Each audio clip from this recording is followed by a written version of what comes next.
साथियों, आज की ये सनसनीखेज घटना मध्य प्रदेश के ग्वालियर से सामने आई है, जहां पर रविंद्र कुशवाहा नाम का एक व्यक्ति अपने ही भाभी के झांसे में आकर ऐसे जाल में फंस गया जिसकी उसने कभी कल्पना भी नहीं की थी।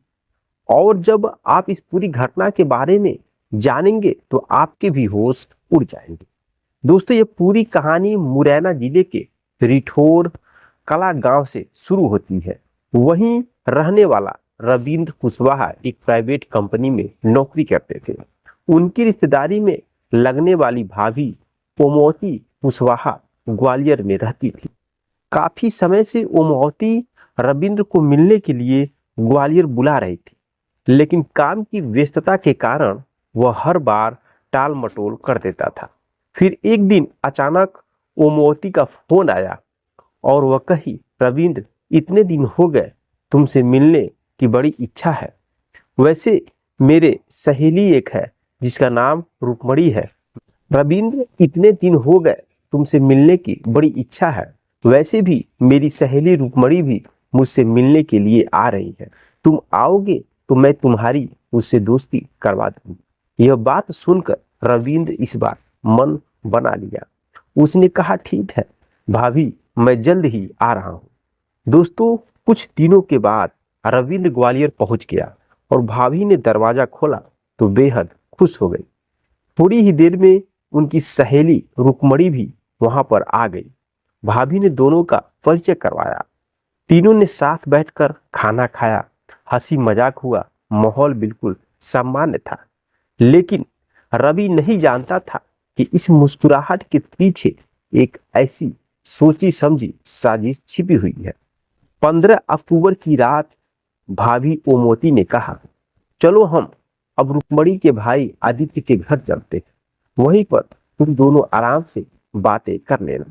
रविंद्र ने हामी भर दी और तीनों गोवर्धन कॉलोनी पहुंच गए।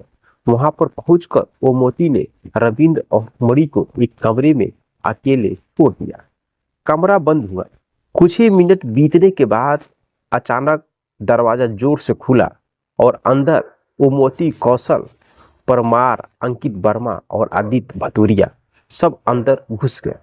उसी वक्त रुक्मणी ने जोर से चिल्लाना शुरू कर दिया और रविंद्र पर झूठे दुष्कर्म का आरोप लगाने लगी। रविंद्र सन्न रह गया। उसे समझ नहीं आ रहा था कि यह हो क्या रहा। फिर चारों ने मिलकर उसके साथ मारपीट करना शुरू कर दी। उसका मोबाइल, 8,000 रुपये कैश और फोन उसका ले लिया और फोन पे का पासवर्ड भी छीन लिया।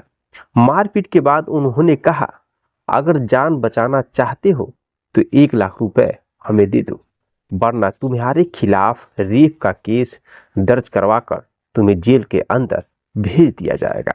रविंद्र को बिल्कुल यकीन नहीं हो रहा था कि उसकी अपनी ही भाभी इस साजिश का हिस्सा है, लेकिन उसने हिम्मत नहीं हारी।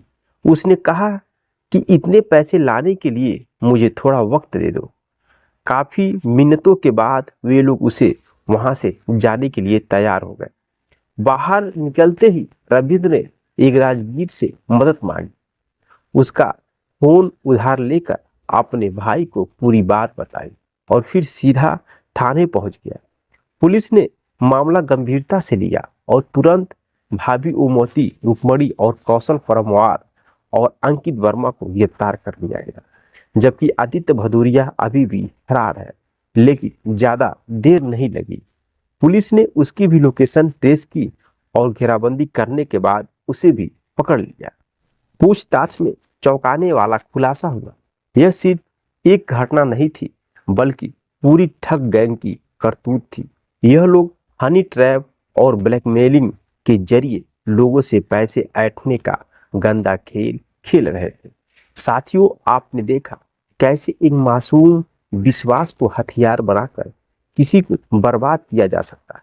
आज के समय में हनी ट्रैप जैसी वारदात लगातार बढ़ती जा रही है। लोग मीठी बातों में फंसकर अपनी जिंदगी तबाह कर बैठते हैं। इसलिए किसी भी नए व्यक्ति से मिलने से पहले उसके बारे में पूरी जानकारी ले ले। लालच या झूठी दोस्ती में कभी न पड़े और सबसे जरूरी, किसी पर आंख मूंद कर भरोसा तो बिल्कुल न करें। अगर आपको यह कहानी एक सच्ची चेतावनी दे रही है तो इसे जरूर शेयर करें ताकि लोग भी जागरूक बने और सतर्क रहे। बाकी नई ऐसी सच्ची और सोचने पर मजबूर कर देने वाली कहानियों के लिए हमारे चैनल को सब्सक्राइब करें और नोटिफिकेशन ऑन जरूर रखें। मिलते हैं नेक्स्ट वीडियो में नेक्स्ट घटना के साथ। तब तक के लिए दोस्तों, जय हिंद, जय भारत।